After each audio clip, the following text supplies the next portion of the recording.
Ranran pribadi, pemilik toko di kawasan Jakabaring Palembang, membuat laporan ke Polrestabes Palembang setelah tokonya dibobol pencuri. Dalam laporannya, pemilik toko menyebut toko dimasuki pencuri Selasa 11 Juni 2024 lalu.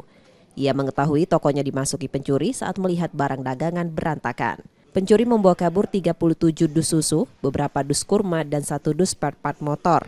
Akibat kejadian itu, korban mengalami kerugian tak kurang dari 8 juta rupiah. Ya pas buka toko udah berantakan kalau dia nyari duit kayak ini nggak dapat karena duit kan aku tak ada taruh situ, kadang duit kan aku bawa balik. Nah pas aku jengok tuh ada indikasi juga nak dibakar toko tuh, ada kardus ya. Jadi bang apa yang hilang? Susu 7 kurma, barang mayora itu 30 dus lebih, sama seperempat 1 dus. Kini laporan korban dalam penanganan Polrestabes Palembang. Yudi Kiswanto, Kompas TV, Palembang, Sumatera Selatan.